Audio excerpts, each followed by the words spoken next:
Hello friends, हरे कृष्णा। कैसे हैं आप सब? ठीक ठाक, बढ़िया। चलो, मैं भी अच्छी हूँ।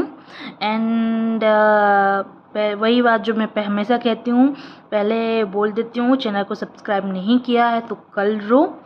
एंड और क्या बोलूँ, कर लो। बार बार एक ही बात बोलना अच्छा थोड़ी ना लगता है, कर लिया करो। बोलने की क्या ज़रूरत है, आपको तो समझदार हो, समझते हो। एंड जहाँ तक बात है आज के स्थान की, तो आज हम बात करने वाले हैं बद्रीनाथ के बारे में, जो कि उत्तराखंड में ही आता है। बद्रीनाथ के बारे में एक चीज़ बोली जाती है, कहावत बोली जाती है कि जो आए बद्री वो ना आए उदरी। यानी कि जो बद्रीनाथ जाके बद्रीनाथ जी के दर्शन करता है, उसे अगेन गर्भ में प्रवेश नहीं करना पड़ता है। अगेन मीन्स उसे अगेन बर्थ नहीं लेना पड़ता है, उसको मुक्ति मिल जाती है। एंड यही बात और आगे डिटेल में कि मंदिर के बारे में, मंदिर पुराणों में मंदिर के बारे में क्या लिखा हुआ है, इन सब के बारे में आगे डिटेल में मैं चर्चा करने वाली हूँ। तो चलो करते हैं, आइए। बद्रीनाथ या बद्रीनारायण इंडियन स्टेट उत्तराखंड में एक डिस्ट्रिक्ट है, चमोली करके एक डिस्ट्रिक्ट है। उसमें एक होली रिवर है जिसका नाम अलकनंदा है, उसके तट पर स्थित है। यह हिंदुओं का एक अति प्राचीन, एक एंशियंट मंदिर है और भगवान विष्णु को समर्पित है। यहाँ पे भगवान विष्णु के विग्रह को ही बद्रीनाथ के नाम से जाना जाता है। और अगर बात करें इसके निर्माण की, तो ये 7वीं से लेके इसके या 7वीं सदी से शताब्दी से लेके 9वीं जो सदी रही है उसके बीच में इसके प्रमाण मिलते हैं, इस मंदिर के निर्माण के प्रमाण मिलते हैं। एंड अगर भौगोलिक दृष्टि से देखें तो हिमालय पर्वत की ये जो ऊंची शिखाएं हैं उसके मध्य एक के एरिया है, गढ़वाल करके एक एरिया है, उसमें यह समुद्र तल से 3133 मीटर की ऊंचाई पर स्थित है। ये जैसा कि मैंने पहले बताया कि बद्रीनाथ भगवान विष्णु को समर्पित है और इसको बद्रीनाथ बोलते हैं इसी वजह से इसके आसपास जो सिटी डेवलप हुई, बसी, उस सिटी का नाम भी बद्रीनाथ ही पड़ा। जैसे कि मैंने पहले बताया कि यहाँ पे भगवान विष्णु को ही बद्रीनाथ या बद्रीनारायण के नाम से जाना जाता है, उनकी पूजा की जाती है। यहाँ पे जो बद्रीनारायण की मूर्ति है वो एक शालिग्राम में है और ये 1 मीटर ऊंची है। इसके लिए बोला ये जाता है, ये मान्यता है कि 8वीं सदी में आदि शंकराचार्य हुए, उन्होंने इसकी पुनर्स्थापना कराई थी। इसको उन्होंने उधर पे पास में एक कुंड है, नारक कुंड का नाम है उस कुंड का, वहाँ से उसे निकाला और उसकी पुनर्स्थापना मंदिर में करवाई थी। भगवान विष्णु के 8 ऐसे विग्रह हैं या 8 ऐसी मूर्ति हैं जो स्वयं प्रकट हुई हैं। उन्हीं 8 मूर्तियों में से बद्रीनाथ की मूर्ति भी एक है। बद्रीनाथ जो कि नॉर्थ इंडिया में है, बट इस मंदिर में जो प्रीस्ट हैं, यहाँ के जो पुजारी हैं, वो नॉर्थ इंडियन नहीं है, वो साउथ इंडियन होते हैं। अगर थोड़ा और डिटेल में जाऊँ तो साउथ की केरला है, वहाँ एक संप्रदाय है नम्बूदरी करके, हाँ नम्बूदरी करके वो संप्रदाय है, वहाँ के ही ब्राह्मण यहाँ के पुजारी होते हैं, उनके अलावा कोई नहीं। अगर मैं बात करूं ग्रंथों की, तो विष्णु पुराण, महाभारत, स्कंद पुराण, ये ऐसे महान पुराण हैं जहां पर बद्रीनाथ का वर्णन आता है। एंड 8वीं सदी के पहले अरवर संतों द्वारा भी एक रचित ग्रंथ है जिसका नाम है नरियल, हाँ नरियल, यस। उसमें भी बद्रीनाथ की महिमा का वर्णन है।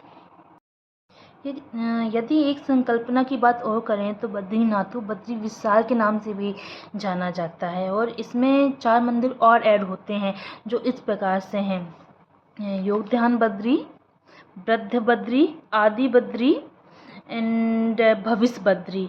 ये 4 मंदिर एंड बद्रीनाथ, ये 7 का समूह बनके पंच बद्री नाम से जाना जाता है इन सबको। पौराणिक कथाओं की माने तो बद्रीनाथ और इसका आसपास का जो क्षेत्र है, पहले शिव भूमि केदारखंड में आता था। और यहीं से जब गंगा जी का धरती में आगमन हुआ था तो वो 12 धाराओं में बटी थीं। एंड बद्रीनाथ से जो धारा निकली उसको अलकनंदा के नाम से जाना गया। कहा जाता ये है कि पहले जो बद्रीनाथ था वो भगवान शिव का घर था, भगवान शिव यहाँ पे रहते थे। और एक बार क्या हुआ कि भगवान विष्णु को अपने ध्यान के लिए एक बहुत अच्छा शांत जगह चाहिए था, तो वो हिमालय पर्वत में टहल रहे थे कि कहाँ पे उनको एक अच्छा स्थान मिले। जब उन्होंने अलकनंदा जो होली रिवर है उसके पास में इस स्थान को देखा तो उनको ये बहुत अच्छा लगा, पर वो जानते थे कि ये भगवान शिव का स्थान है, तो वो उसे क्या करें, किस तरीके से लें। तो उन्होंने एक प्लानिंग की, एक योजना बनाई, भगवान की लीलाएं भगवान ही जाने। योजना बनाई उन्होंने, छोटे से बच्चा का रूप लिया। नीलकंठ पर्वत, वहाँ पे एक पर्वत है नीलकंठ करके, तो वहाँ पे एक छोटे से बच्चे का रूप लिया और रोने लगे। जब उनका रोना सुन के पार्वती माँ ने देखा कि छोटा सा बच्चा रो रहा है तो उनके पास गई, उनको बहुत सारा प्यार किया, चुप कराया कि क्यों रो रहे हो, चुप हो जाओ। और उस बच्चे को अपने घर के अंदर लाने लगी। तब शिव जी ने मना किया कि इस बच्चे को अंदर मत लाओ, लेकिन पार्वती माता दयालु हैं, वो इस बच्चे को क्या करती हैं, अंदर ले आती हैं और बच्चा को दूध पिलाती हैं और बच्चे ये सो जाते हैं। ये बच्चा विष्णु जी हैं, ठीक है, ये सो जाते हैं, इनकी लीलाएं चल रही हैं, ये सो जाते हैं। तब माता पार्वती और शिव जी बाहर टहलने जाते हैं। कहाँ जाता है, वहाँ पे एक कुंड है, वहाँ पे वो जाते हैं स्नान के लिए। एंड वहाँ से जब वो रिटर्न होते हैं तो देखते हैं ये जो दरवाज़ा था अंदर से बंद था। तो पार्वती जी ने शिव जी से पूछा कि अब क्या किया जाए। शिव जी ने कहा कि हमने तो तुमको पहले मना किया था इस बच्चे को अंदर मत लाओ, लेकिन तुम नहीं मानी, तुम ले आई। अब ये बच्चा आपका है तो मैं कुछ नहीं बोल सकता और ना ही ज़बरदस्ती में अब द्वार खोलूँगा। तो फिर उन्होंने, शिव जी और माता पार्वती केदारनाथ चले गए, वहाँ पे जाके अपना स्थान बना लिया। और यह स्थान बद्रीनाथ जी ने ले लिया। अपनी योजना जो बनाई, जो पौराणिक कथाओं में आता है कि इस तरीके से भगवान विष्णु ने शिव जी से ये स्थान लिया हुआ था। बद्रीनाथ के बारे में विष्णु पुराण में भी आता है कि धर्म के 2 पुत्र हुए हैं, नर तथा नारायण। उन्होंने धर्म के विस्तार के लिए, पृथ्वी में धर्म का विस्तार हो उसके लिए यहीं पे बहुत टाइम तक तपस्या की है और अपने लिए आश्रम बनाने के लिए इन्होंने 4 अलग अलग स्थानों में घूमे हैं। और ये 4 स्थान वही हैं, योग ध्यान बद्री, वृद्ध बद्री, आदि बद्री, भविष्य बद्री। ये वही स्थान है जहाँ पर इन्होंने घूमा। और उसके बाद अलकनंदा नदी के पास ये पहुँचे जहाँ पे आज बद्रीनाथ है। वहाँ पे एक झरना भी है, ठंडा गर्म पानी का एक झरना है। उधर का स्थान जो था उनको बहुत पसंद आया, उधर उन्होंने उस स्थान का नाम बद्री विशाल रखा, जो कि आज बद्रीनाथ कहलाता है। तो ये जो कथा है ये विष्णु पुराण से आती है कि इस तरीके से धर्म के पुत्र नर व नारायण ने इधर पे तपस्या की और इन स्थानों को ये नाम दिया। एंड नर एंड नारायण आगे जाके, जैसे महाभारत जब आती है तो नर हुए अर्जुन, नारायण यानी कि भगवान श्री कृष्ण के रूप में वापस आए हैं। ये जो कथा है ये विष्णु पुराण में मिलती है। और माना यह भी जाता है कि महाभारत जो कि व्यास जी द्वारा रचित है वो उन्होंने यहीं पर लिखी हुई थी। व्यास जी ने बोला है एंड गणेश जी ने लिखा हुआ है, बट वो उन्होंने बद्रीनाथ में ही बोली हुई थी। और पांडवों का भी यहाँ पे वर्णन आता है कि पांडव यहाँ पे बद्रीनाथ में ब्रह्म कपाल करके एक जगह है, वहाँ पे पिंडों का दान किया था। अपने पूर्वजों के जो पिंड दान होते हैं उन्होंने बद्रीनाथ के ब्रह्म कपाल करके जो जगह है वहाँ पे अपने पिंडों का दान किया हुआ है।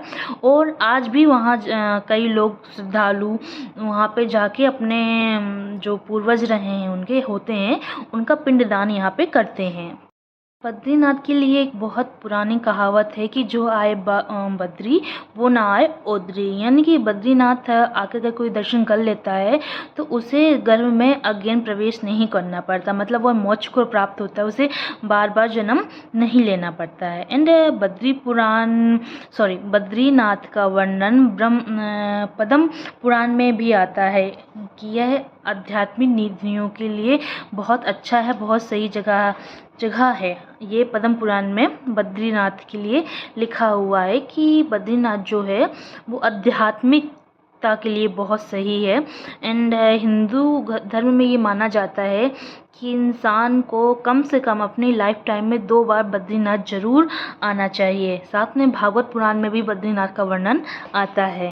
भागवत पुराण में बद्रीनाथ का जो वर्णन आता है वो इस प्रकार है कि भगवान विष्णु समस्त जीवों के उद्धार के लिए नर नारायण के रूप में आज भी तपस्या में लीन है बद्रीनाथ में। बद्रीनाथ के लिए ये भी कहा जाता है कि वहाँ पे जो पर्वत हैं नर एंड नारायण करके, मतलब 2 पर्वत हैं, एक का नाम नर है, एक का नाम नारायण है। तो ये दोनों पर्वत जब आपस में मिल जाएंगे तो बद्रीनाथ यहाँ से विलुप्त हो जाएंगे। एंड भविष्य में अगेन भविष्य बद्रीनाथ करके इनका प्रकट होगा। एंड बद्रीनाथ के लिए ये भी बोला जाता है कि बद्रीनाथ कि 6 महीने तक इंसान पूजा करते, मतलब मानव पूजा करते हैं, और 6 महीने तक जब कपाट इनके बंद होते हैं तब इनकी पूजा देवता करते हैं। ये इस बात से भी सिद्ध होता है कि जब बद्रीनाथ के कपाट खुलते हैं तो वहाँ पे जो ज्योति जलाई जाती है, यानी कि कपाट बंद करने के पहले जो ज्योति जलाई जाती है, 6 महीने के बाद जब वो कपाट अगेन खोले जाते हैं तो वो ज्योति आपको जलती ही मिलती है। और यही कारण है, ऐसा माना जाता है कि ये जो बद्रीनाथ की पूजा है वो 6 महीने तक इंसान करेंगे, मानव करेंगे, और 6 महीने तक देवता करते हैं। तो बस फ्रेंड, आज के लिए इतना ही। उम्मीद करती हूँ आपको जानकारी अच्छी लगी होगी। एंड जो कमी रह गई है वो कमेंट में बताइए, मैं उसे ज़रूर एडअप करूँगी। तब तक के लिए जा रही हूँ, अपना ख्याल रखिए, बाय, जय श्री कृष्णा।